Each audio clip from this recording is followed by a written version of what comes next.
तो उत्तराखंड बोर्ड के जितने भी स्टूडेंट हैं उनका जो मैथ का पेपर है वो आपका 4 तारीख में होने वाला है।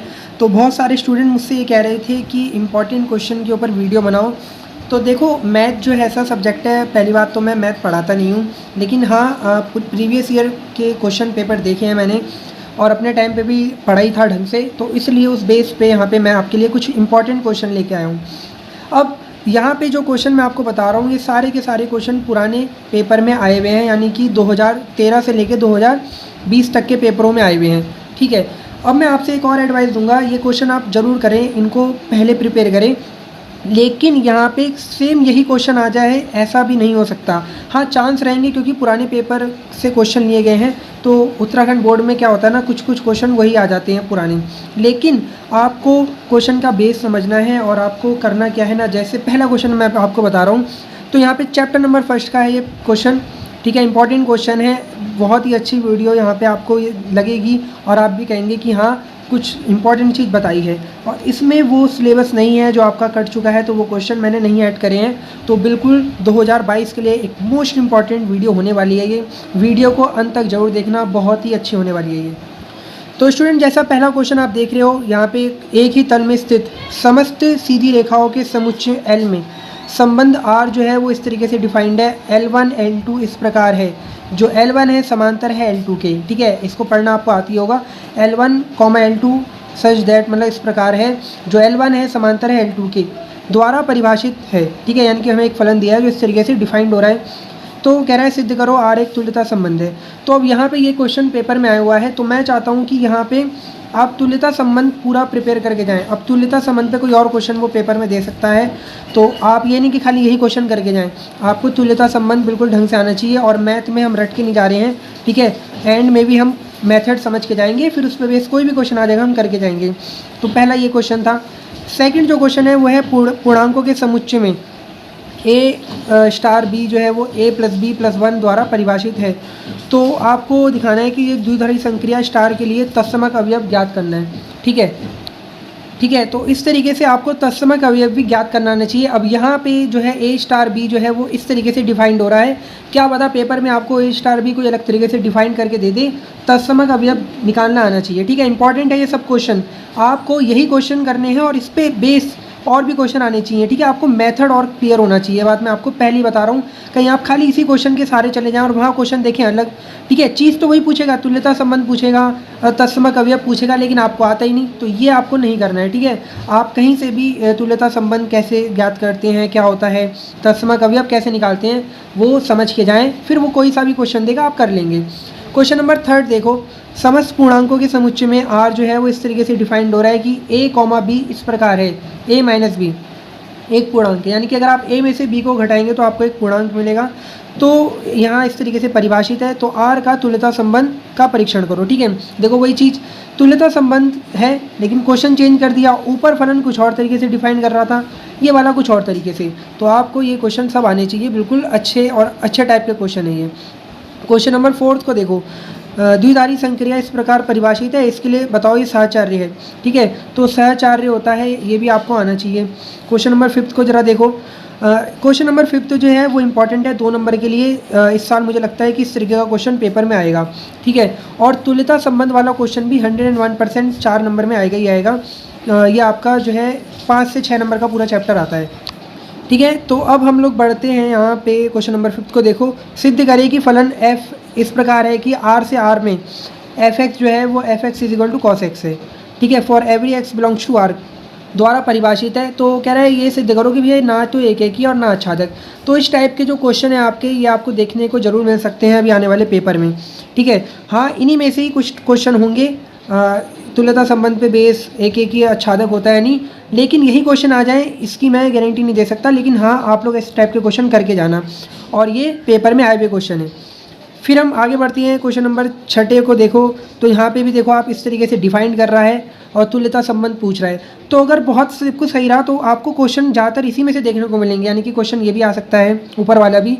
मेन मोटो में आपको जो बोल रहा हूँ वो बार बार मैं यही बोल रहा हूँ कि आपको तुल्यता संबंध ये सब आना चाहिए, चाहे वो फलन कोई सा भी दे दे। ठीक है, और एक छोटा सा क्वेश्चन है 1 नंबर का, F N is equal to N square द्वारा परिभाषित एक फलन है, तो क्या ये आच्छादक है नहीं है बताओ ये, ठीक है। तो चैप्टर नंबर 1 के ये क्वेश्चन थे। अब हम आगे बढ़ते हैं चैप्टर नंबर 2 की तरफ। तो अगर यहाँ तक वीडियो अच्छी लग रही हो तो लाइक कर देना और चैनल को सब्सक्राइब भी कर देना। इसके बाद जो है हम अगले पार्ट के ऊपर वीडियो बनाएंगे। अभी ये केवल और केवल बुक फर्स्ट की यहाँ पे वीडियो है और इम्पॉर्टेंट क्वेश्चन तो बनी रहे हैं, इसके साथ साथ एक बहुत ही अच्छा जो है आपको आपकी तैयारी में बहुत अच्छा इम्प्रूवमेंट जो आए, इसके लिए मैं टॉपर की कॉपी भी शेयर करता रहता हूँ अपने चैनल पे। तो यहाँ पे जल्द से जल्द मैं इस वीडियो के बाद आपकी मैथ के जो टॉपर की कॉपी है इसके ऊपर भी वीडियो बनाऊँगा, ताकि आप देखें कि भैया कॉपी में किस तरीके से लिख के आना है और कैसे काम करना है। तो क्वेश्चन नंबर 8 को देखो, चैप्टर नंबर 2 से है, ठीक है। ये भी पेपर में आए हुए क्वेश्चन है और इम्पॉर्टेंट है, तो आप इनको इस तरीके सॉल्व करेंगे, ठीक है। 8वां क्वेश्चन देख लिया होगा, एक बार फिर से ज़रा रिकैप ले लेते हैं। और अगर आपको ये डाउनलोड करना है तो डिस्क्रिप्शन में आपको डाउनलोड का लिंक मिल जाएगा, पूरा का पूरा आप ये पेपर डाउनलोड भी कर सकते हैं, ठीक है। देख लो आप एक बार सारे के सारे क्वेश्चन। अब मैं बढ़ता हूँ फटाफट से आगे। तो स्टूडेंट अब अगला क्वेश्चन जो है 9 है, वो सिंपल सी चीज़ है। सेक स्क्वायर 2/√3 का मुख्य मान या साइन इनवर्स 1/√2 का मुख्य मान। तो आपको मुख्य मान निकालने आने चाहिए, ये पेपर में आए हुए थे। इसी तरीके से वो आपको किसी और का भी मुख्य मान निकालने के लिए दे सकता है। तो 1 नंबर का क्वेश्चन आता है, मुख्य मान आपको आना चाहिए। फिर सिद्ध करें tan inverse √x is equal to 1/2 cos inverse 1 - x upon 1 + x, ठीक है। यहाँ पे x जो है वो इस तरीके से डिफाइंड है। तो ये सिंपल चीज़ है। चैप्टर नंबर 2 एक बहुत सिंपल चैप्टर है। यहाँ पे जो भी क्वेश्चन मैंने लिए हैं सब बोर्ड में आए हुए हैं। तो आप अगर आपने कुछ भी नहीं करा है तो आप इन्हीं क्वेश्चन को ज़रूर पढ़ के जाना, लेकिन मैं आपको फिर से एडवाइस दूंगा कि इन्हीं क्वेश्चन के भरोसे मत रहना, ठीक है। हाँ, ये बोर्ड में आए हुए हैं और एक सिंपल काम मैंने आपके लिए करा है। जितने बोर्ड में आए हुए थे चैप्टर वाइज थे वो मैंने एक तरफ इंपॉर्टेंट कर दिए हैं, ठीक है, जिससे आपको अंदाज़ा लगे कि पेपर में इस साल क्या आने वाला है। अगला क्वेश्चन है tan inverse x plus cot inverse x का मान ज्ञात करें। तो एक सिंपल सी चीज़ है, π/2 मान होते हैं, आपको याद भी होंगे, फॉर्मूले हैं। तो 1 नंबर में क्वेश्चन आया हुआ था। क्वेश्चन नंबर 12 को ध्यान से देखिए, ये भी इंपॉर्टेंट है। कभी कभी आपसे कहेगा खाली इसका मान बताओ, या कभी कभी कहेगा सिद्ध करो ये इज इक्वल टू ये होता है, ठीक है। फिर जैसा कि आप क्वेश्चन नंबर 13 देख रहे हैं, साइन इनवर्स x और plus sine cos inverse x का मान पूछ लेगा, या फिर सेम टू सेम आपसे कॉसेक इनवर्स x और सेक इनवर्स x का मान पूछ लेगा। तो π/2 ये होता है, तो ये आपको आना चाहिए। फिर क्वेश्चन नंबर 14 को देखिए, तो आपसे ये चीज़ सिद्ध कराएगा। क्वेश्चन नंबर 15 को देखो, ये भी पेपर में बहुत बार आया हुआ है, ठीक है। तो सारे क्वेश्चन अच्छे हैं और अपने इंपॉर्टेंट क्वेश्चन मैं आपके लिए लेके आया हूँ। फिर हम लोग आगे बढ़ते हैं, क्वेश्चन नंबर 16 को ज़रा देखो, ठीक है। क्वेश्चन नंबर 16 जो है ये मैंने अपने तरफ से रखे हैं क्वेश्चन, क्योंकि मुझे इंपॉर्टेंट लग रहे थे। और जैसा कि मैं आपको बोल रहा हूँ कि भैया कुछ भी दे सकता है वो इनमें से, तो ये क्वेश्चन मुझे इंपॉर्टेंट लगे तो आप इन दोनों को भी करके जाएंगे, ठीक है। ये साइन इनवर्स x है, अगर आपको नहीं दिख रहा हो तो साइन इनवर्स x है ये। और यहाँ पे क्वेश्चन नंबर 17 अभी पेपर में 2 बार आया हुआ दिखा मुझे, तो मैंने यहाँ पे इंपॉर्टेंट बोल लिया। तो ये क्वेश्चन नंबर चैप्टर नंबर 2 के जितने भी इंपॉर्टेंट क्वेश्चन थे आप इसको फिर से एक बार नोट कर लो और इनकी तैयारी अच्छे तरीके से करना। ये बोर्ड में आए हुए हैं और खाली यही क्वेश्चन मत करना, यानी कि इन मेथड को समझ के आपको मेथड क्लियर होना चाहिए, फिर वो क्वेश्चन कोई सा भी दे दे। अब हम आगे बढ़ते हैं चैप्टर नंबर 3 पे। तो यार वीडियो लाइक ज़रूर कर देना और हमारे चैनल को सब्सक्राइब कर देना। ये मैं दूसरी बार देखो इस वीडियो में बोल रहा हूँ।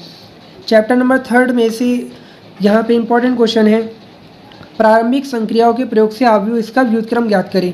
देखो जब मैं ये क्वेश्चन आपके बना रहा था तो पेपर में ये वाला बहुत बार आया हुआ है, ठीक है, प्रारंभिक संक्रियाओं से आव्यूह क्या। लेकिन इस बार जो सिलेबस कटा है उसमें प्रारंभिक संक्रिया यानी कि आपका जो ये वाला ऑपरेशन है, ठीक है, प्राइमरी ऑपरेशन, ये हट चुका है। तो इसलिए थोड़ा सा कन्फ्यूजन भी था कि ये बिल्कुल ही हट गया है, यानी कि ये वाले क्वेश्चन। तो मैंने फिर भी यहाँ पे क्वेश्चन बना दिया है, लेकिन मुझे आप कमेंट करके जरूर बताना कि आपके स्कूल वालों ने ये कराया है नहीं कराया है। क्योंकि देखो मैं मैथ नहीं पढ़ाता हूँ, इसलिए मुझे मैथ का इतना नॉलेज नहीं है कि स्कूल वालों ने कराया है नहीं कराया है, वो अलग बात है। लेकिन हाँ, जब मैंने ये वीडियो बनाई थी तो उसमें ये प्रारंभिक संक्रिया वाला बोल दिया था, हट गया है, इसलिए क्वेश्चन आने के चांस नहीं है। लेकिन बहुत बार आया हुआ भी है, तो इसलिए मैंने इंपॉर्टेंट मान के लिख दिया है। कमेंट में ज़रूर बताना कि ये वाले हटे गए हैं नहीं हटे हैं।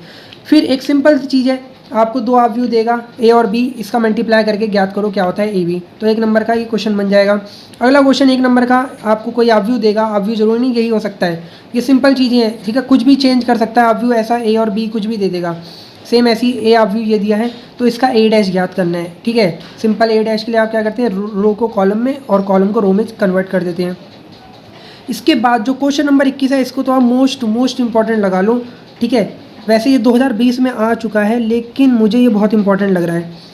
क्योंकि क्वेश्चन नंबर जो आपका लॉन्ग क्वेश्चन है 6 नंबर का, ठीक है, वहाँ पे क्या होता है ना, वहाँ पे आपका प्रारंभिक संक्रियाओं से 3/3 का अवयव आपसे प्रूफ कराएगा उसका इन्वर्स। लेकिन अगर वो सिलेबस में हट चुका है तो अब क्वेश्चन देने वाले के पास चॉइस में सबसे पहले ये वाली चीज़ आएगी। हाँ, ये 2020 में आ चुका है तो थोड़ा सा अब ये नीचे की तरफ जा रहा है। इसके बाद आपको अगला जो क्वेश्चन है मैं आपको बताता हूँ कि क्या करना है आपको, ठीक है। ये तो इंपॉर्टेंट है ही आपका। ये 2 अलग अलग अवयव मैंने लिखे हैं, पेपर में 2 अलग अलग आए थे। एक बार अवयव ए ये वाला दिया था, एक बार ये वाला। क्वेश्चन सेम यही था, करना क्या था आपको। 22वें क्वेश्चन को देखो, अवयव इसका परिवर्ती अवयव ज्ञात करें, तो वही a' निकालना है, ठीक है। चेंज कर देंगे आप आसानी से। क्वेश्चन नंबर 23 देखो, x + y और x - y ये है तो x और y ज्ञात करो, ठीक है। ऐसे ही x, ये 2 अवयव बराबर है तो इनमें a और b ज्ञात करना है। तो बहुत सिंपल चीज़ थी ये, तो आप लोग इस तरीके के क्वेश्चन जरूर करके जाएंगे, ठीक है। जल्दी से इसको नोट कर लो, फिर मैं आगे बढ़ता हूँ, ठीक है। पीडीएफ की जो यहाँ पे इसकी पीडीएफ है वो आपको डिस्क्रिप्शन में उसका लिंक मिल जाएगा, वहाँ से डाउनलोड कर लेना आप। अब हम बढ़ते हैं चैप्टर नंबर 4 की तरफ। तो बहुत सिंपल एक क्वेश्चन जो है ये आपका 1 नंबर में आता है, कभी कभी बहुत 2 नंबर में भी मतलब दे देते हैं चीज़ें।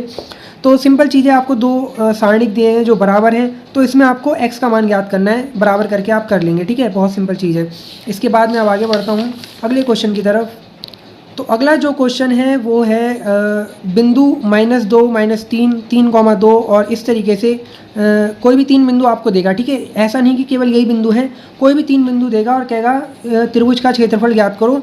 आप इसे इंपॉर्टेंट लगा दो 2 नंबर के लिए, ये इस साल जहाँ तक है 2 से 4 नंबर में दिखेगा। क्वेश्चन नंबर 27 को भी देखो, क्यों इंपॉर्टेंट मैं क्यों बोल रहा हूँ, क्योंकि 4.2 देखो, जब मैं सारे बना रहा था, ठीक है, क्वेश्चन, तो 4.2 जो है आपकी, यानी कि सारणिक के गुणधर्म, इसी में से ज़्यादातर सवाल पूछे गए हैं आपके, ठीक है। अब इस बार जो है ये तो हट गया सारणिक के गुणधर्म, तो अब बचा क्या, अब बचा आपके यही सारे सवाल जो आने के पूरे पूरे चांस है 4 नंबर में, तो आ सकते हैं ये क्वेश्चन। ऐसे ही आपको कोई शीर्ष देगा, कोई से भी चीज़ दे सकता है, और त्रिभुज का क्षेत्रफल देगा, के का मान ज्ञात करवाएगा आपसे, तो आप इस तरीके के सवाल भी करके जाना। इसके बाद क्वेश्चन नंबर 28 को मैंने मोस्ट इंपॉर्टेंट लगाया है। जैसा मैं अभी आपको बता रहा था कि 3/3 का अवयव आता है, ठीक है। 3/3 के अवयव में तो इस बार संक्रिया द्वारा नहीं आएगा, तो 28वां क्वेश्चन अब बहुत इंपॉर्टेंट हो जाता है, ठीक है। आपको इन निकाय को, समीकरण निकाय को अवयव विधि से हल करना है। या फिर आप ये वाला क्वेश्चन देखो, यदि a बराबर ये है तो a इनवर्स ज्ञात करें और इस समीकरणों को हल भी करना है। बहुत इंपॉर्टेंट है इस टाइप के क्वेश्चन, ठीक है। मैं ये नहीं कह रहा कि यही समीकरण आएगी, हाँ ये वाला क्वेश्चन आया हुआ था, आपको इस टाइप के क्वेश्चन करने आने चाहिए, ठीक है, जैसे कोई भी क्वेश्चन आएंगे सेम टू सेम। फिर हम चैप्टर नंबर 5 पे आ चुके हैं। तो चैप्टर नंबर 5 में जो है आपका सबसे पहला क्वेश्चन है के मान ज्ञात करें ताकि ये फलन जो है सतत हो। तो f(x) इस टाइप से आपको कोई सा भी क्या कर देगा, एक फंक्शन दे देगा, कोई सा भी फंक्शन दे सकता है। देखो जो पेपर में आए हुए फंक्शन है ज़्यादातर मैंने वो लिख दिए हैं, लेकिन आपको और भी मेथड आने चाहिए, ठीक है। इसके बाद अगला क्वेश्चन है, फलन f(x) इस तरीके से डिफाइंड है, बिंदु x बराबर 2 पर, x बराबर 2 पर सातत्य के लिए परीक्षण करें। तो ये भी बहुत इंपॉर्टेंट है क्वेश्चन, ठीक है, जहाँ तक है ये पेपर में आएगा ही आएगा। तो आप इस टाइप से क्वेश्चन को कर लें, ठीक है। इन मेथड वाले क्वेश्चनों को मैं गारंटी से कह रहा हूँ आपके बहुत अच्छे 100 में से नंबर आने वाले हैं, ठीक है। और ये पेपर के आप मुझे कमेंट करके बताओगे, ठीक है। इस टाइप के क्वेश्चन, मैं ये नहीं कह रहा कि यही क्वेश्चन, इस टाइप के ध्यान रखना, मेथड आपको सारे आने चाहिए। फिर फलन f(x) मोड x का x बराबर 2 पे सातत्य के लिए परीक्षण करो। तो ये सातत्य के लिए परीक्षण जो है वो आना ही आना है, ये बात आप नोट करके लिख लो। फिर एक ये क्वेश्चन भी दिया था y इस तरीके से, तो इसके लिए ये चीज़ सिद्ध करनी है। ऐसे ही क्वेश्चन नंबर 33 देखो, फिर निम्न का अवकलन करो, यानी कि dy/dx ज्ञात करो। समीकरण ये सब जो है पेपर में आई हुई हैं, ये मैंने ली हैं, ठीक है। ये सारी की सारी समीकरण पेपर में आई हुई है, जिसमें ये वाली 5th इक्वेशन बहुत इंपॉर्टेंट है, ठीक है, dy/dx, ये 4 नंबर में भी दे रखी है, बताओ, ठीक है।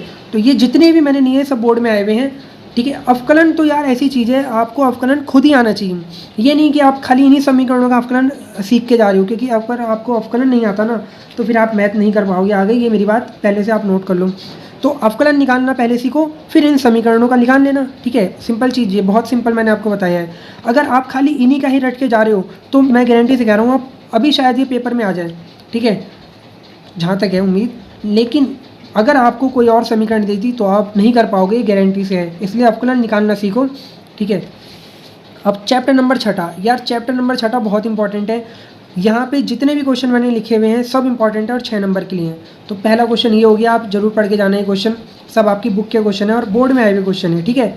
अब मैं फटाफट से आप इसका स्क्रीनशॉट ले लो, एक बार फिर से रिकैप दिखा देता हूँ मैं और आगे बढ़ता हूँ। तो हम आगे बढ़ते हैं फटाफट से। तो यार इस साल के लिए जो है ये सब इंपॉर्टेंट क्वेश्चन आए हैं आपके, और ये आपके 6.5 के 5 नंबर वाले जो क्वेश्चन, सॉरी 6 नंबर वाले क्वेश्चन हैं। आप सबसे पहले इन क्वेश्चन को पढ़ेंगे और इसी में से ही पेपर के आने के चांस है क्वेश्चन नंबर 6 के, जो आपका आता है क्वेश्चन नंबर 6 नहीं मतलब 6 नंबर के क्वेश्चन। एक बात और है, जब मैं बना रहा था तो मैंने देखा कि एक दो ही क्वेश्चन जो है रिपीट हुए हैं, बाकी सारे के सारे क्वेश्चन चेंज हुए हैं। तो इसलिए मैं आपको एक एडवाइस और दूंगा कि 6.5 के जितने भी एग्जाम्पल हैं और क्वेश्चन हैं वो आप ज़रूर खुद करके जाएं, ठीक है, क्योंकि क्वेश्चन रिपीट नहीं हुए ज़्यादा से ज़्यादा, सब अलग अलग क्वेश्चन दिए हैं, वो मैंने आपके लिए नोट भी कर दिए हैं, इनके आंसर आपको कहीं ना कहीं मिल जाएंगे, ठीक है। क्वेश्चन नंबर जो आपका हो गया, एक तो ये वाला क्वेश्चन हो गया, क्वेश्चन नंबर 14, ये मोस्ट इंपॉर्टेंट है, ठीक है। क्वेश्चन नंबर 14 मोस्ट इंपॉर्टेंट हो गया। और इसके बाद हो गया आपका क्वेश्चन नंबर, कहाँ गया क्वेश्चन नंबर, एक बार देख लेते हैं, ठीक है। सभी इंपॉर्टेंट है, ये सारी क्वेश्चन इंपॉर्टेंट है। 39 हो गया। यहाँ पे क्वेश्चन और है, वो भी मैं देखता हूँ, पहले आप ये क्वेश्चन देखो। और 41 को इम्पोर्टेंट लगा रखा है मैंने, क्यों, वर्धमान और जो आपका ये हारसमान हो गया, ठीक है, ये 2 नंबर में आपके क्वेश्चन आएंगे ही आएंगे इस टाइप के। ये फलन पेपर में आए हुए थे तो मैंने नोट कर दिए, बाकी आपको कोई सा भी फलन पता होना चाहिए, कैसे हारसमान निकलते, कैसे वर्धमान निकलता है उनका अंतराल। फिर वक्र, इसके लिए बिंदु 3,2 पे स्पर्श रेखा का समीकरण ज्ञात करना है, और इस तरीके से आपको कोई भी एक वक्र देगा, आपको समीकरण ज्ञात करना है। और जरा नीचे भी देख लो, ये नोट देखो, 6.5 के क्वेश्चन नंबर 19 से लेकर क्वेश्चन नंबर 26 तक सारे प्रिपेयर करके जाने हैं आपको, ठीक है। ऐसा क्यों बोल रहा हूँ, क्योंकि ये बहुत इंपॉर्टेंट है और पेपर में पूरे चांस हैं आने के। तो यहाँ जितने भी क्वेश्चन थे मैंने आपको इंपॉर्टेंट बताए, आपको ये सब पढ़ के जाने हैं, ठीक है। स्पर्श रेखा का समीकरण हो गया, अभिलंब रेखा का समीकरण हो गया, और ये वक्र। तो आपको यहाँ पे इन क्वेश्चन की तैयारी करनी है और इसके साथ साथ इन क्वेश्चन के मेथड को समझना है, ताकि अगर वो वक्र भी चेंज कर दे या कोई समीकरण फलन चेंज कर दे, आपको मेथड आता हो, ठीक है। अगर हमारी ये वीडियो आपको अच्छी लगे तो लाइक करना, शेयर करना। इसके बाद जो नेक्स्ट वीडियो है, इसके चैप्टर नंबर, इसका मतलब जो पार्ट 2 है वो बनेगी, जिसमें हम लोग सेकेंड बुक के इंपॉर्टेंट क्वेश्चन के बारे में चर्चा करेंगे। और जो भी आपका टॉपर की कॉपी है उसके ऊपर भी मैं वीडियो बनाऊंगा। तो इसी तरीके से चैनल के साथ बने रहे। Thank you.